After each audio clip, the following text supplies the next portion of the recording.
this is the greatest time to be alive, and you happen to be living in a great place for my thesis. You live in a place where this country lives its life here. And the cost for you to enter it and do something for yourself and your family, 0. You got your perspective. I just want to be happy. Don't you want to be happy? GaryVee!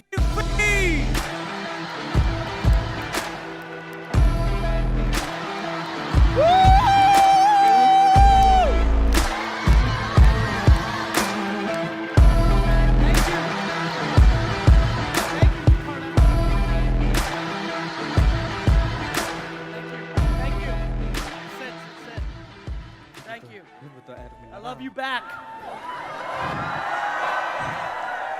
I love you back. How we doing, Jakarta? I just flew 24 hours, took a quick shower, plan on delivering this keynote, a couple of meetings, and I'm heading to the airport at 4 p.m. So a very quick trip, unfortunately this time, but I'm very excited about it, and there's a whole lot I want to cover. So let me create some context for some of the people in the room who don't know as much about me, and then I'll go into the reason why I genuinely believe, as we all sit here today together, that because of this device that many of you are holding, we are living in the most opportunistic time ever to put yourself into a place of happiness. And happiness comes in all forms, and I think a lot of business and entrepreneurship, but I definitely want to articulate today a framework that speaks to how do you get happy because of how much opportunity there actually is. Let me take a step back. I was born in the Soviet Union in 1975, a little ways ago. I came to America when I was 3 years old. It was a very challenging upbringing in the first couple of years. 6 family members in a studio apartment. We struggled, we had to learn a new language. We started from the bottom, no question. As you can imagine, my parents are very much my heroes. My mom stayed home and raised the kids. My dad worked every day, many hours a day. First as a stock boy, putting bottles on the shelf in a liquor store in New Jersey for only $2 an hour. So very humble beginnings, where the Vaynerchuks come from.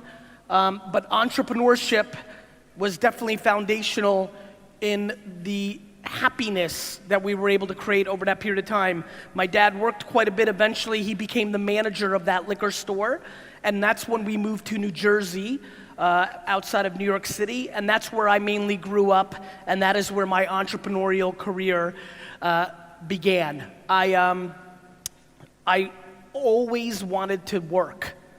It came natural to me. It's what I wanted to do. When the summer days happened and all the kids wanted to play, I wanted to go wash people's cars. I wanted to sell lemonade. I wanted to do business. It was always in me. It's what made me happy.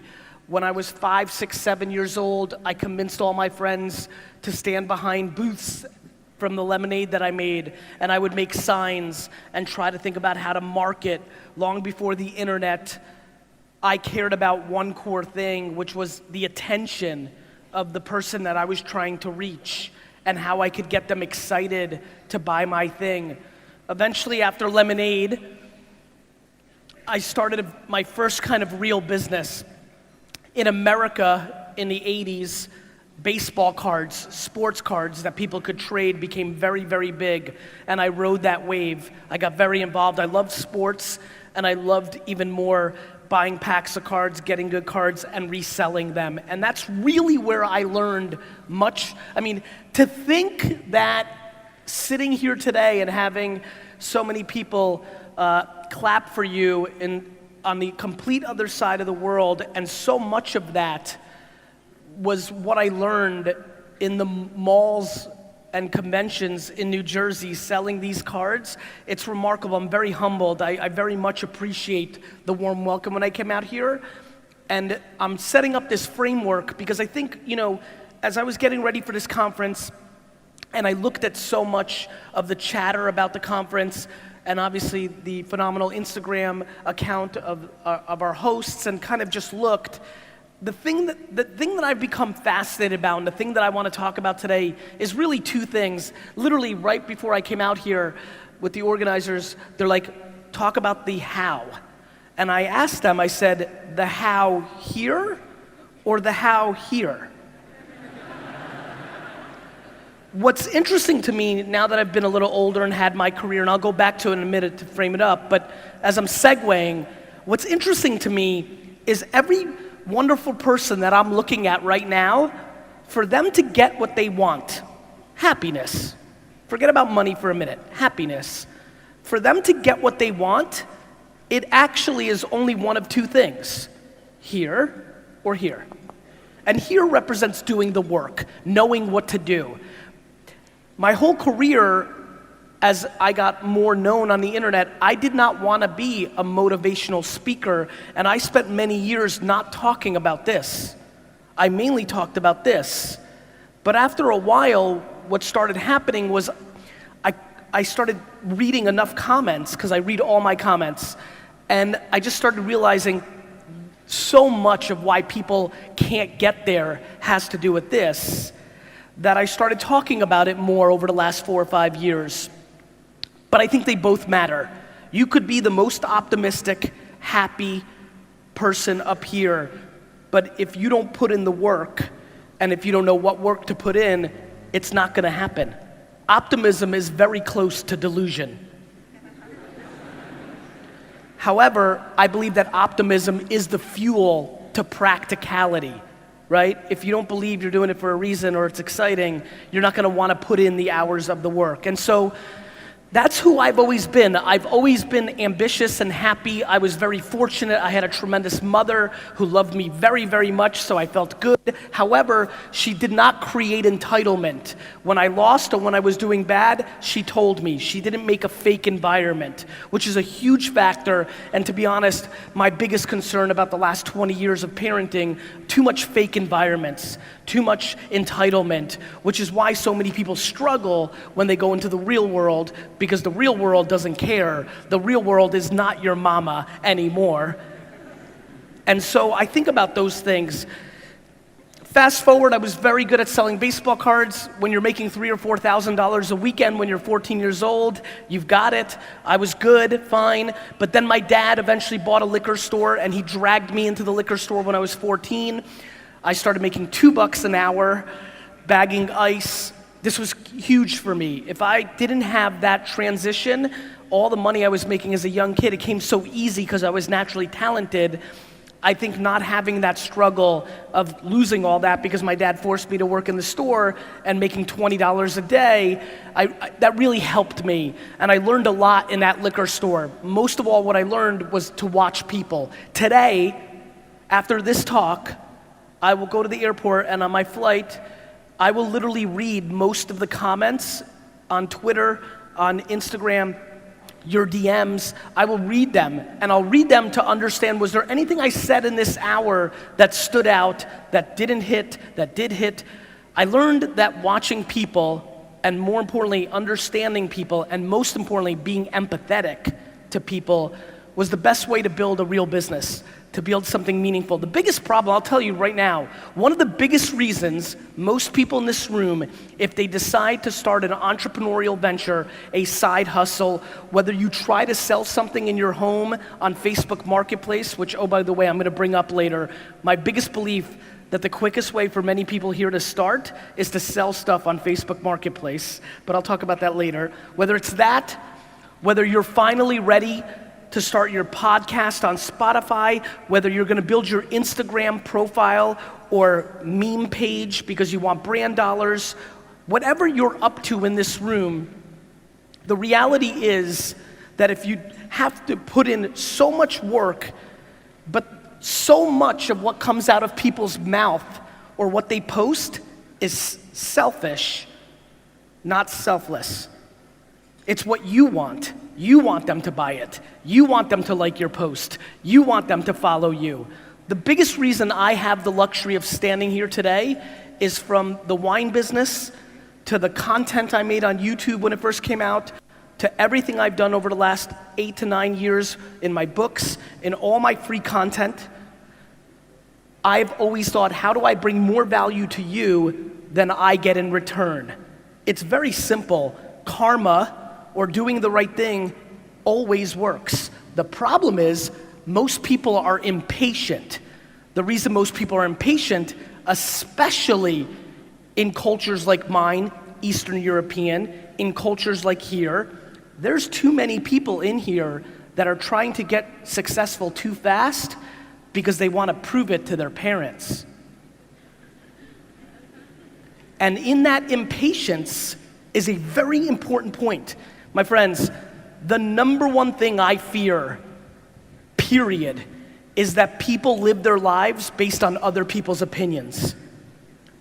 The number one thing that I have seen as I've gotten older that has been very obvious to me is that most of the people here today do many of the things they do because of 1 to 5 people's opinions in their lives, whether their parents, their spouse, their older sibling, their neighbor. Living your life predicated on the judgment of somebody else is the great weakness of the human being. The biggest reason, do you know how many people are here today just to get affirmation from me to go and do something? I mean it. And it's fascinating to me, and I'm empathetic. I understand, and I want to talk about it a lot, because no matter how I tell you how to leave 500 comments on Instagram posts, or what time to post your posts, or why you should start a Spotify podcast tomorrow, or how you actually list an item on Facebook Marketplace, no matter what I tell you, if you post the first day and the person that you're worried about has a bad opinion of it, it's already game over. And so I flew all the way here, 24 hours, to put pressure on what is the most obvious conversation, which is, are you prepared to finally get quiet in your head and not allow the opinions of others to dictate your behaviors? Every person here knows what they want to do. If you're here today, there's something running through your mind that you want to do. There is no reason for you to be here today unless there's something running through your mind that you want to do. How many people here are over 40 years old? Raise your hands. Raise them high. Raise high. Don't be scared. Raise high. This is a young crowd.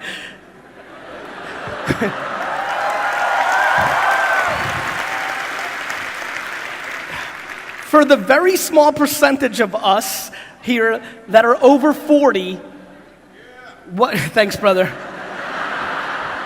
There's like 8 of us, bro. For like the 11 of us, look, this is a lot of fun. For the 11 of us, we lived life before this. We were grown. We were grown-ups already before the internet came. I was 18 years old. I'd lived my life, at least the childhood part of my life, without the internet. The biggest thing that excites me, especially in a mature internet market like here, WhatsApp and Facebook and Instagram and YouTube and Spotify, like, there's so much opportunity, and you don't even have to leave your home. There was no building your life, after hours when I was growing up. When you had a job and you had to take care of something, you didn't then start another job because it was late. But now this allows it. The biggest thing that I want to get across in this little moment of this speech is everybody in here is taking this for granted. Your grandparents, your great-grandparents, your great-great-grandparents, they didn't have this. If you aren't succeeding or attacking your success with this in your hand, then what are you doing? Every single person here has the opportunity to create a profile and a presence online, whether it's yourself or your business or your idea, and the cost is zero. I love when people get mad when Facebook or Instagram's organic reach goes down. I keep reminding them it's free. How many people here are on Instagram? Raise your hand.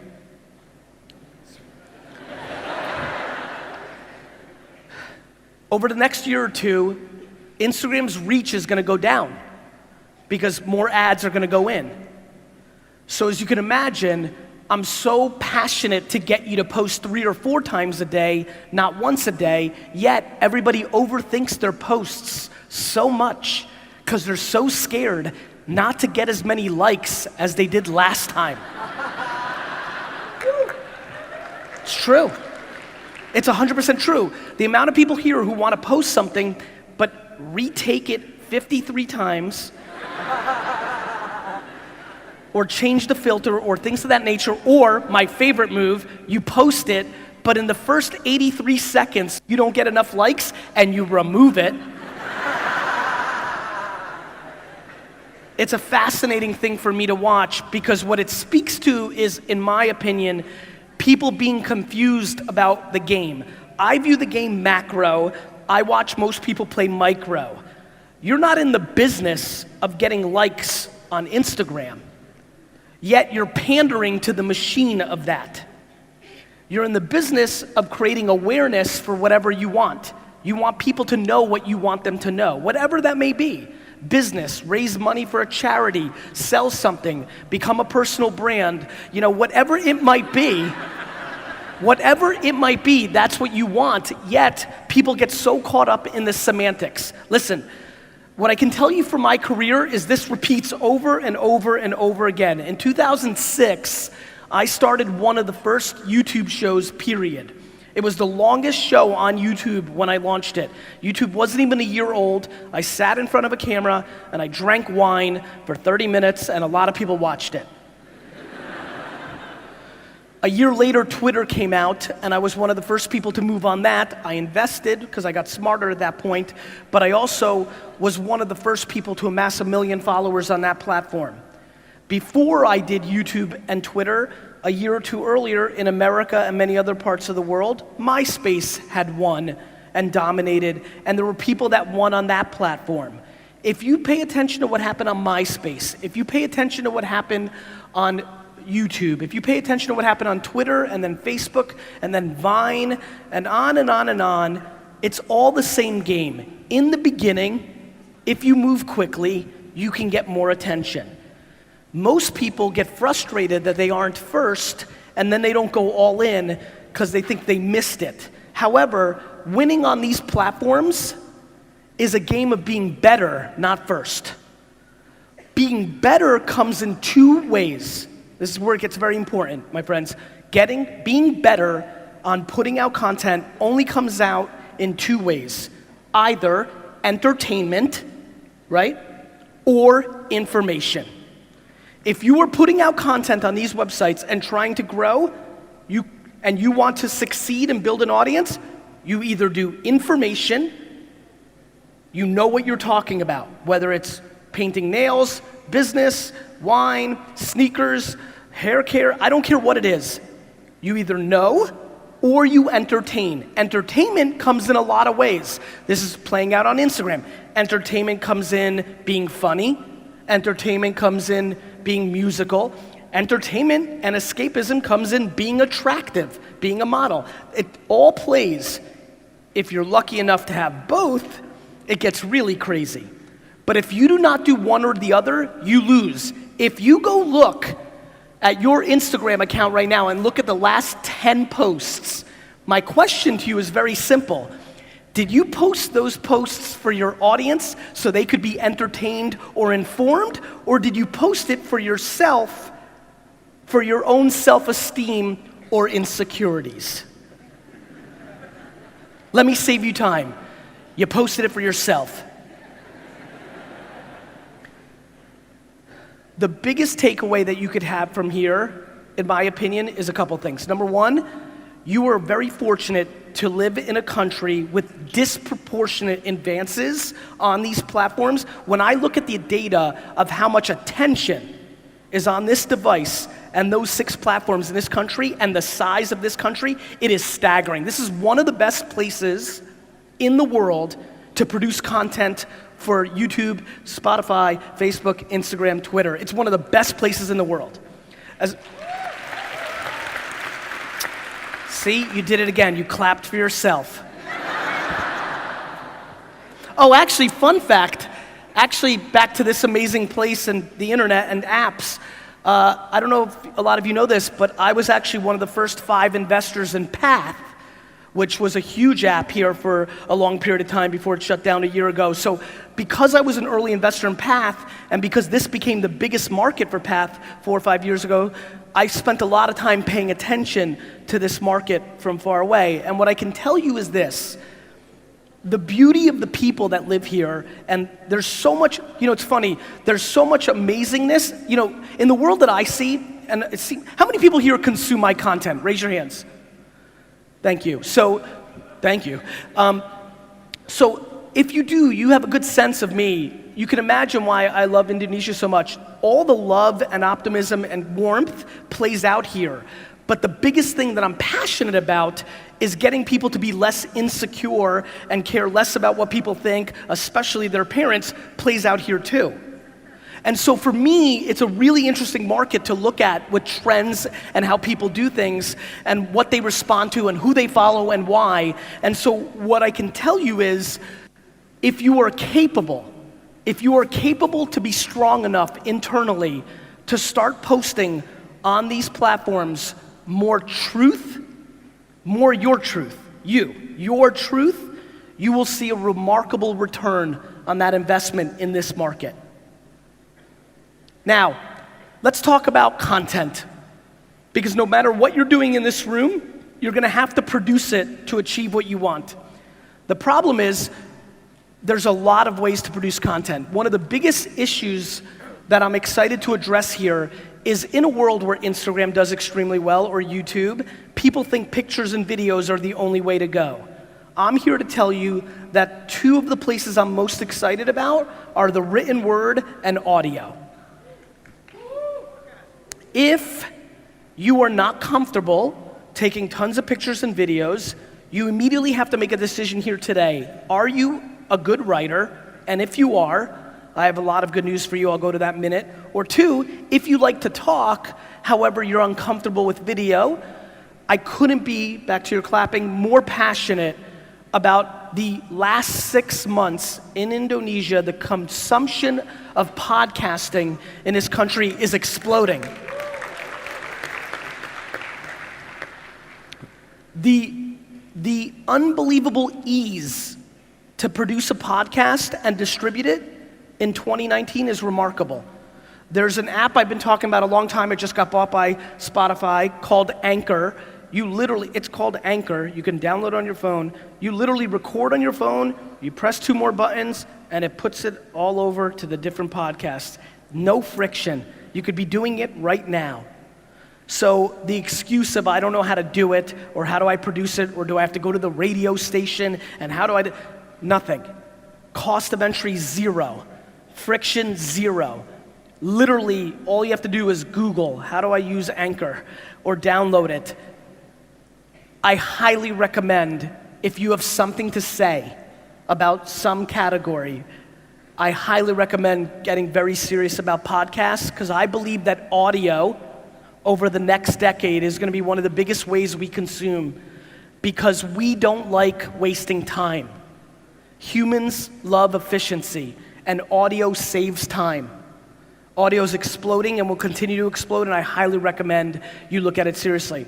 Another thing that's interesting to me is actually a little tidbit I don't share very often, but I always say, watch what I do, not what I say. When I looked at the hashtag or the comments for this conference, I looked at a bunch of accounts.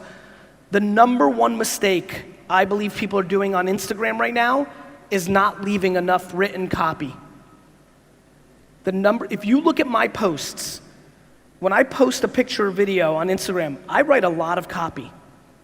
I don't do that for my health. I don't like wasting 3 minutes. I do it because it matters. So, I know a lot of you are trying to build your Instagram. One of the best tidbits I can give you is please start adding 2, 3, 4, 5, 6, 7 sentences to your post. Add context, add clarity, add a little story. You will see substantial returns. Speaking of written, how many people here are on LinkedIn? Raise your hands. Quite a few. If you're paying attention to me, you might have noticed, literally, I've talked about LinkedIn more in the last 4 months than I have in the last 7 years. LinkedIn's content, business, it's business, and even if you're a fitness influencer, there's a way to do business content. Write an article, 6 things a traveling businesswoman and man can do when they're in a hotel room. So you could always make your content fit. LinkedIn organic reach on content is very high, very high. I highly recommend everybody here get serious about their LinkedIn. I know a lot of you haven't signed in 3 years, 4 years. The LinkedIn that many of us grew up with was just to get a job. It is now about business content. And I believe whether, again, you sell rugs or sneakers or wine, there's a way to write content for LinkedIn. Remember, the mindset of the person on LinkedIn is business. So you have to consider that. It's different than Instagram, right? LinkedIn is your office. Instagram is the club, you know? So you have to act differently. You have to act differently, but I'm telling you right now, LinkedIn and Spotify podcasts for a lot of this room that hasn't been making is a very big opportunity. Posting 3, 4 times a day on Instagram is a very big opportunity.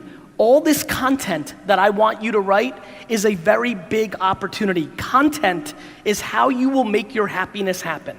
Putting out content is how you will make your happiness, whether that's build a big business, whether that's get a dream job, a collaboration. Content, talking, content is how you'll make your happiness happen. The problem is, I need you to look inside yourself and tell me why you're not doing it. To me, what I've learned in the last 5 or 7 years, I can sit here for half an hour and give you every detail. I can tell you right now that if you go into your Explore page on Instagram and click on every one of those videos and then go leave a comment on that post, a thoughtful comment. Watch the video or picture, not just hey or an emoji, look at it and spend 2 minutes and leave a comment, that if you do that 30, 40, 60, 100 times a day, if you're hungry, if you're ambitious, if you want something, if you do that, I know that will work. It will work. You will grow. You will get more attention. You will get more attention to your business, to yourself. My question is, why won't you do it? My question is, why won't you do it? Will you not leave a comment because you're nervous to leave a comment on somebody who's famous's page? Will you not leave a comment because you think somebody's gonna judge your comment? Will you not leave a comment because you don't wanna spend an hour leaving comments? Why? For me, everything is about reverse engineering. What do you want to happen? Like what? What do you want to happen? And then understanding in 2019 that written words, audio, and video on 7 platforms can get you there is remarkable. It's just remarkable. It's so crazy to me. I'm sitting here listening as I'm talking, and I'm literally blown away that I believe it. I mean it. I'm shocked that we are now living at a time where the internet is at scale. The apps that dominate the culture are free. You could literally walk out of here right now and start the process of changing the course of your life if you want. And literally the only thing left now, because the excuse of money and time is over. That's amazing. The fact that money and time have been subsidized by the internet because you can lay in bed and do it at 11 p.m. if you want, and the cost is 0. You don't have to buy a store and open it, like 0. It eliminates all your excuses, and now the question is, why not? Why are you not? And so I'm very passionate of getting this room today to start thinking about what they want to be doing and how and where and why. I'm breaking it down into audio, written word, videos, and pictures. You know what the 5 or 6 platforms are. Now, it just becomes the match to get it started. And more importantly, and the biggest thing that I fear, will the group have enough patience to see the results?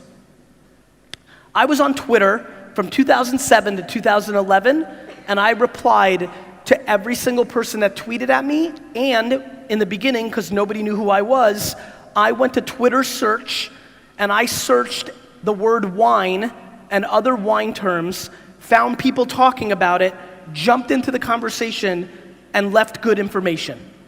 I did that for 7 to 8 hours a day for 4 years before anybody gave a f about who I was. Let me say that slowly one more time. For 7 to 8 hours a day, for 4 years, I would go to Twitter search wine terms, jump into them, and give information for 4 years before anybody gave who I was. Now I get DMs from people saying, in 3 weeks I'll get a DM from somebody here saying, Gary, saw you in Jakarta, it was awesome.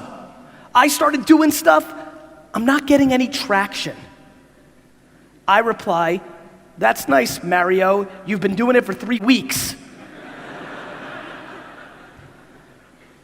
The level of let me take a real step back.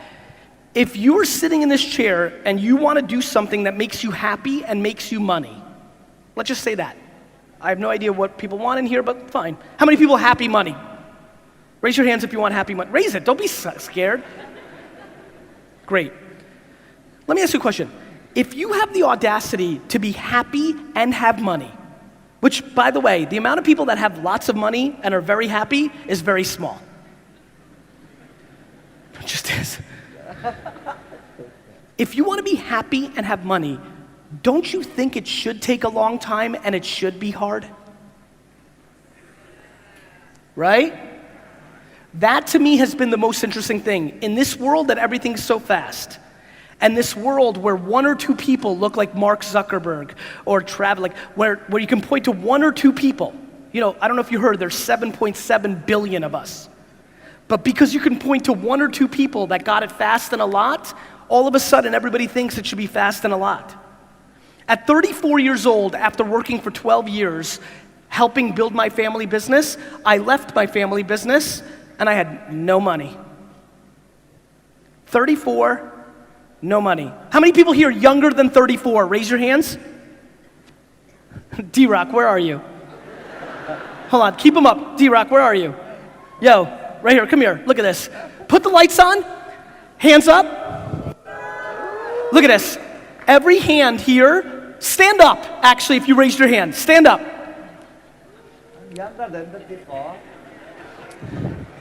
Every person here standing is under 34 years old. When I left Wine Library day to day at 34 years old, I had nothing. When I started VaynerMedia, we started it in Buddy Media's conference room because I didn't have dollars to spend on rent. Imagine how early I think you are in your life. You can sit, thank you. If you can keep the lights on, I like it. Thank you. Beautiful, thank you. My friends, it's early. It's early for 100% of the people in the room. It's ridiculously early for 95% of this room. This internet thing, it's big. It's real big. We haven't even started. Please understand how lucky, that's the only word I have for it, how lucky you are that you get to live during this era. Right now, anything that comes out of your mouth that is complaining makes your grandfather want to punch you in the face. You understand? Do you understand how much better you have it than every generation before you? This is such a ridiculously special time, and literally the far majority of this room is not going to take advantage of it because of the insecurity of worrying about somebody who they don't even know leaving a comment that they're ugly. Are you literally not going to take advantage of the actual ability to be happy and successful because somebody comes on your account and says, you're stupid. But this is what's playing out. This is what's happening. I mean, look at different cultures. On the way here, do you know that one of the biggest things that was DM'd here is that there's a lot of people coming here by themselves and they wanted advice how to say hello to somebody that they didn't know? What are you scared of? They're gonna bite you?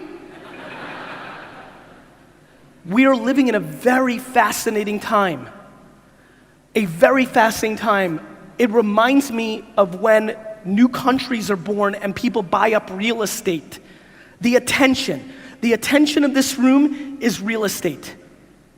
You're trying to get it. Everybody's living on these things. It's gonna happen more, not less. You can judge it, that's fine, but that's what's gonna happen. And so if you are not producing words and videos and sounds for these 7 platforms, you almost don't exist. Now, what you say, though, matters very much. And let me give you a couple advice points from somebody who's really won. The number one thing you have to always do is talk about what you know. I watch people try to talk about stuff they don't know every single day because it's hot. Whether it's cannabis or sports betting or blockchain or social media, people start talking about things they don't know anything about because they're trying to grab. They think they're gonna get a fast score. Everybody wants a fast score.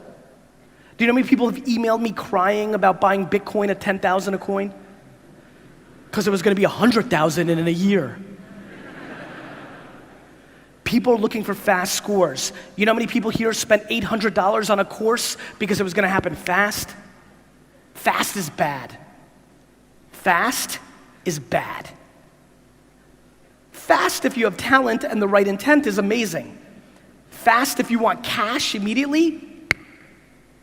So, please understand the world you're living in. Take it into context. Understand how remarkable this era is. Next, this is the most important word. You have to deploy self-awareness. My friends, self-awareness is the most important word.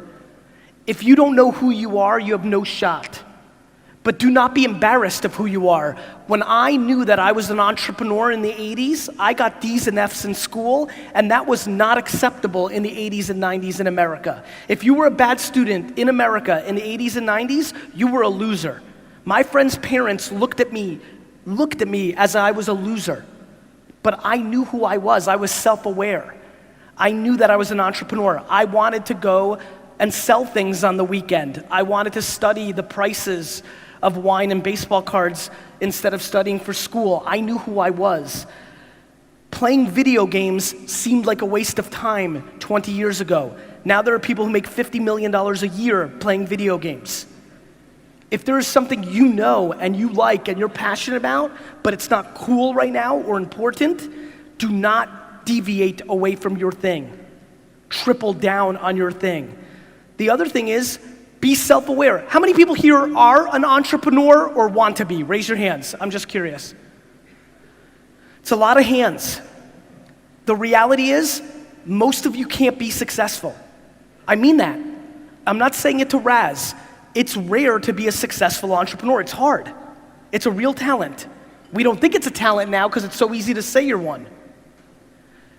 One of the most important things about being self-aware is knowing, do you have the stomach to be an entrepreneur? Putting entrepreneur in your Instagram account, easy. Living the life of an entrepreneur where nobody else is on the line except you, hard, lonely, scary, difficult. If you do it because it's cool or you think it's right or you're not self-aware, it leads to depression and loss of money. If you deploy self-awareness and realize you're a number 2, a number 3, a number 4, you find an entrepreneur and you win. Self-awareness. You have to understand who you are. Without it, you are massively vulnerable in society.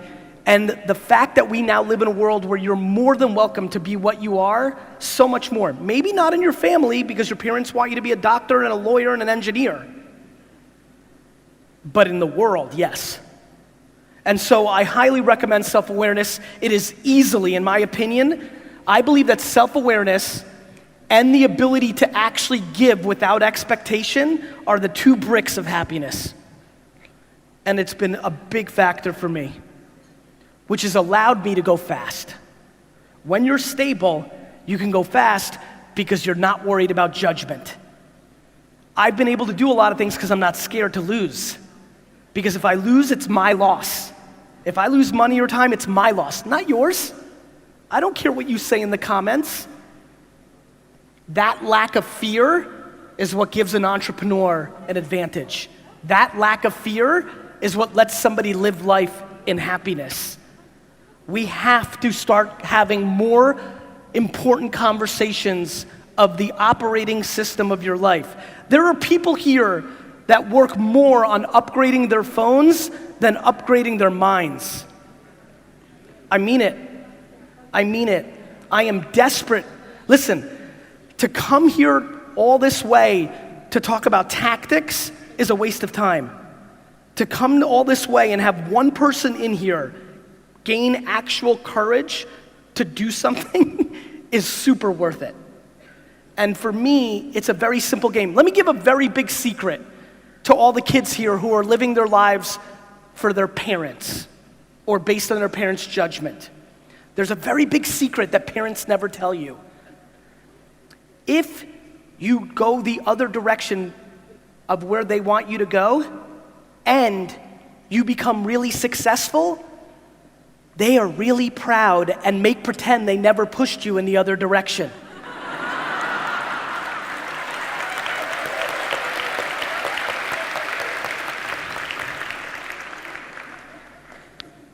The number one thing I fear, and the number one thing I learned, and this is very interesting to me, I'm gonna tell you a story I don't tell a lot.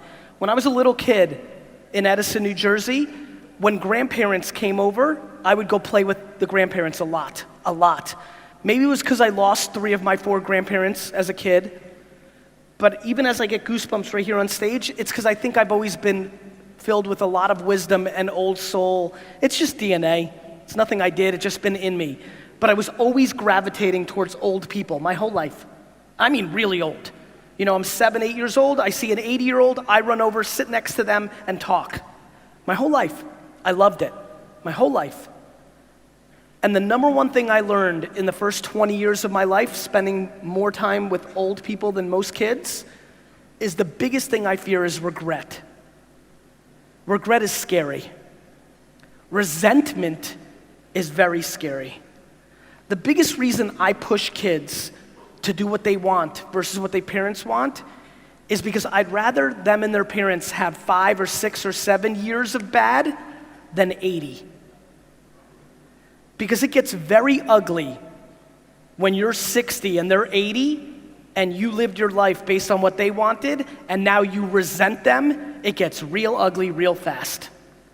I would rather you have the pain for the next 5 or 6 years of fighting and then have one of 2 things happen, which I think both are amazing. Number 1, you were right. You were right, and you are an amazing fashion designer, not an engineer, and you built a real company, and your parents are gonna be very, very proud. Or, you were wrong. You suck at fashion design. Nobody liked it. But at least for yourself, you never have to live the rest of your life asking yourself, what if? You win both ways. You live in a culture, I know, I watch. You live in a culture with a lot of expectations. You live in a culture where parents treat their kids as a property that indicates who they are. So does most of the world. This is not a Southeast Asia thing. This is not a Indonesia thing. This is a world thing. Parents are insecure too. And they like their kids closing their gap. We have to start talking about this. Because now that it costs $0 to start a Spotify podcast, now that you can do that at 9 p.m., now there's nothing left. In 1974, not having money and time was an excuse. In 2019, it is not. And so the only thing left is this. Not this, this. And so I come here today begging not pleading, not asking, begging you to look yourself in the mirror tonight and ask yourself if you're happy. And people always say, I don't know what my passion is. I don't know what I would do. Yes, you do. You do. You just don't think it would work. You think it's too small. You think it's too silly. You think people would judge you. You know. You're just scared to say it. You know exactly what you would do if you could do it every minute of your life. You may not right now. As I'm saying this, you're like, no, I don't. Gary, I don't. It's because you haven't even allowed yourself to look. This is the time to build businesses and profiles and content around what you enjoy. This is the time. This is the time. And waiting one more day makes no sense to me. So whether you use the momentum of the energy we created today or something else, please don't get older and regret. Please don't watch this exact video on whatever YouTube is in 35 years. You want to hear something weird? Everybody in here right now is actually watching this right now in 35 years. Everybody here right now is actually going to watch this exact talk on video on the internet in 35 years. And I'm going to ask you, did you understand what I was saying here today and do something about it? Or do you do what so many people do? Do you know what I watch every day? I watch people see a video clip of mine on Instagram or YouTube or Facebook or what have you, leave a comment that was the clip that was changed their life, right? It feels very nice. Oh my God, this just changed my life, I'm gonna do it. But I'm weird. You know what I do? I follow them. And sometimes, especially on trips like this when I'm in the air for 24 hours, I will go and look and see 6 months, 9 months, a year later if they did anything about it. And 99% don't. There's a lot of people in this room right now that said, this is it, I'm going to. I see you. And then in 2.5 weeks, all the energy is going to be gone. And I spend every day thinking about that. One of the biggest reasons I produce so much content is I used to speak a lot, but then there wasn't as much content. So I thought, okay, maybe if I put out content 8 times a day, it can get them going. I've come to learn, and I very much believe this, I was gifted and parented very well that allowed me to actually not care about other people's opinions. I respect them.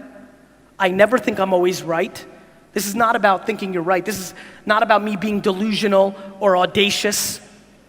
This is me understanding that if you judge me, you don't have all the context.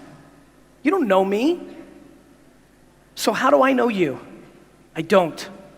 Even the person closest to you, a spouse, a parent, they don't know. Nobody knows. So why would you take somebody else's opinion over your own? Please, my friends, don't live a life that gets you to 80, 90, 100 years old where you're sitting there and saying, I wish I did, I wonder if I did. Nobody at 90 years old, go find your oldest relative and go take them out to lunch and ask them, just like this, talk to me about life. They will not talk to you about what they did. They will talk to you about what they did not do. They will talk to you about what they wish they did. Don't wish. They had an excuse, your grandparents, your great-grandparents. It wasn't practical. You couldn't do what we can do. This didn't exist. Oh. This did not exist. Please take advantage. Please take advantage of this existing. This is the greatest era to be alive. It is. There's plenty going on in the world, plenty going on in my country, plenty going on in the world. But when you look at the macro data, this is the greatest time to be alive, and you happen to be living in a great place for my thesis. You live in a place where this country lives its life here. And the cost for you to enter it and do something for yourself and your family, 0. $0. I do not want to hear that you don't have money. I don't want to hear that somebody else is further along, because nobody else's life matters. This is an inside game. Inside. Start making content. Start talking to the world about what you either like or you know. Do it every day. Close your eyes for 5 years. Not how are you doing in 5 days, not how you're doing in 5 months, 5 years. I come back here in 5 years, or I see you in an airport in 5 years, and you say, every day I made 5 pieces of content and I went nowhere, I would say 2 things. Number 1, I'm proud of you, that was a long time. Number 2, you clearly suck, because if you're putting out things for 5 years and nobody gives a shit, your stuff sucks. Please, I hope, Jakarta, you heard me today. Everything on the platforms, you know. You know which ones people use, you use them, your friends use them. You don't need that information. What you do need to do is take a step back and don't think that video and pictures are the only way. I do think audio and written word for a lot of people here matters. By the amount of hands that went up for entrepreneurship, I think a lot of people here have to look themselves in the mirror and ask who they really are. Are you self-aware about your skills? But leaning into what you're interested in and producing content has never been more practical. And I implore you to take advantage of this very special time, because you have one life. You might as well live it. Thank you. Thank you. Thank you. Thank you. Q&A? I know we're going to do some Q&A. Ladies and gentlemen, please give it up for GaryVee. Thank you. GaryVee. Yes, sir. Thank you for being here. Thanks for having me. It was really good. Thank you. We have a Q&A after this, so if you can just sit down to my right. Okay. We have a few questions from the audience member that we have chosen from our social media. I've heard of social media. They are here with us today. Yes. So, without further ado, our first question comes from Alexander. Is Alexander here? Hello. Hello. What up, Alexander? I'm good. Good. Thank you so much for the... Let's clap it up for Alexander.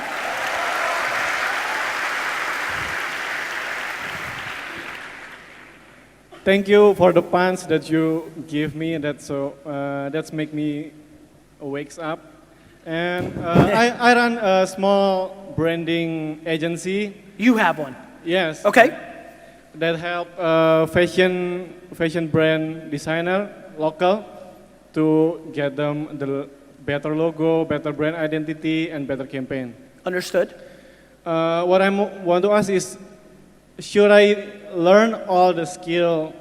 I mean, be a generalist Yes. so I can see the bigger picture, or Yes. I focus on one skill that make me a specialist or expert? No, I'll tell you why. You're too young, and how will you know if you decide right now to be an expert just on Instagram organic creative, let's say that.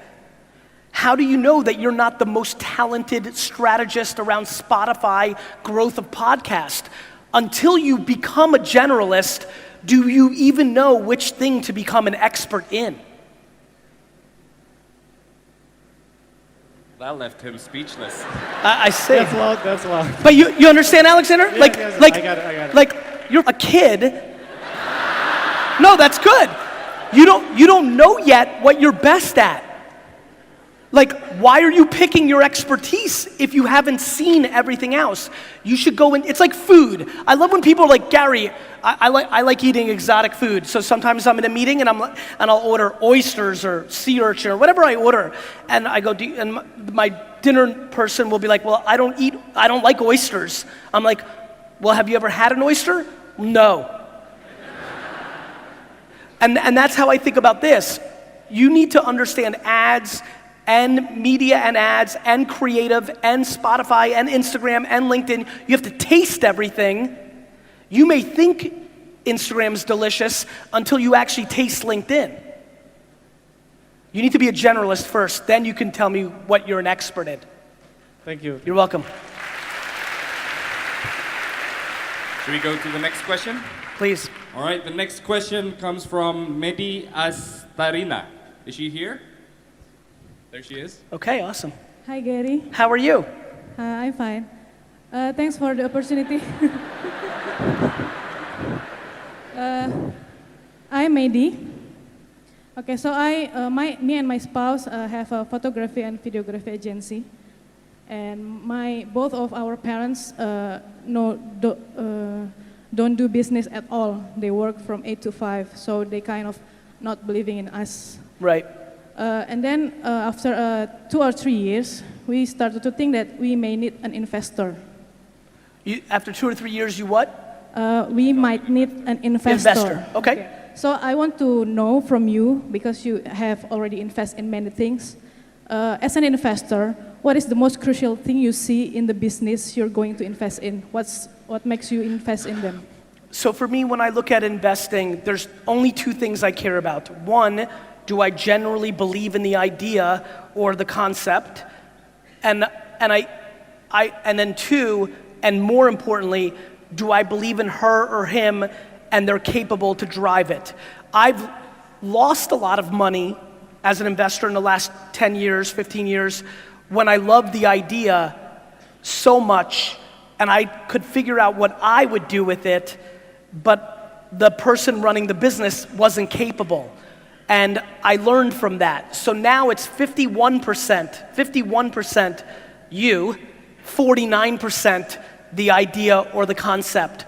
That's what I look for. But I think more importantly, because I want you to be successful, you need to find what startups here need to do, or businesses here, you have to find investors who are most likely to invest in you. I see so many people wanting to get money from the cool VC or a bank, and they're never gonna get it. You need to find the investor that's gonna invest in you, and a lot of times that's somebody that did what you did before, and they understand it. So as a startup, look for investors that are most likely to invest in you. Don't be ideological about where the money's coming from. As long as you're getting the money, you know. Make sense? Okay, thank you. You're welcome. All right. Our last question comes from Ben Arthur. Is Ben Arthur in the building? There he is. Hi, Gary. What up, Ben? Good. I'm a fan, man. I'm a fan too, Ben. So I'm gonna ask, what is the best financial decision that have made you and shaped you today? The best financial decision I ever made was never spending more money than I had.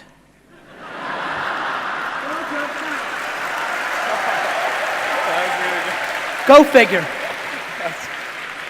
And what I mean by that, Ben, and I appreciate the reaction because that means it's a very smart crowd. I am fascinated that people buy things they can't afford to impress people they don't like. Thanks, man. Yeah, man, like from a practical standpoint, right, back to your question, I think being aggressive is important. When I met Mark Zuckerberg for a drink many years ago, it took me 2 seconds, and I mean 2 seconds, and I knew he was gonna win. And so when I went home and had an opportunity a year later to buy stock from his parents, right, I took 90% of the money that I had saved in the bank and I invested it, right? And that was a great decision, obviously, for me. But I didn't take 200%. I didn't go borrow money, things of that nature. I took a risk, but it was a risk I could afford. Here's why. If I was wrong and it went to 0, all that would have meant was I couldn't eat as fancy or maybe go as fancy on a vacation. But it didn't mean I was going out of business. And too many people here take big risks that they can't afford without thinking about what happens when you go to 0. I'm very aggressive, and I do a lot, but I never take myself below 0. I'm willing to go to 0 because I'm not fancy. I don't need stuff. But I'm never willing to go below 0. Keep that in mind. Excellent. We have time for one more question. Yeah. So this is open to everyone. If you have a question, raise your hand up. Who's got the mic? It's your... Yeah, okay, that crazy.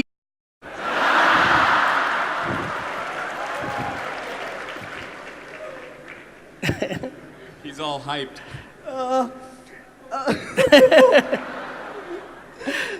What's your name? Let's start with that.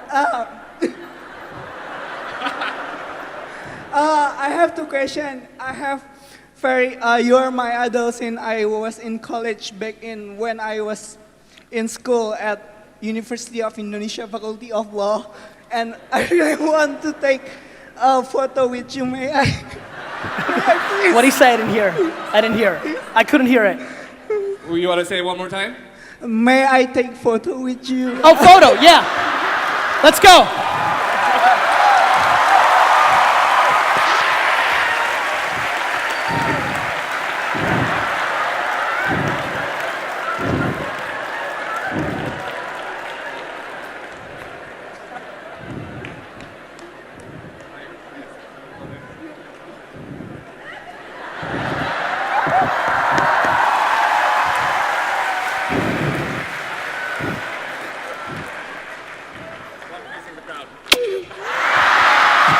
What first grab?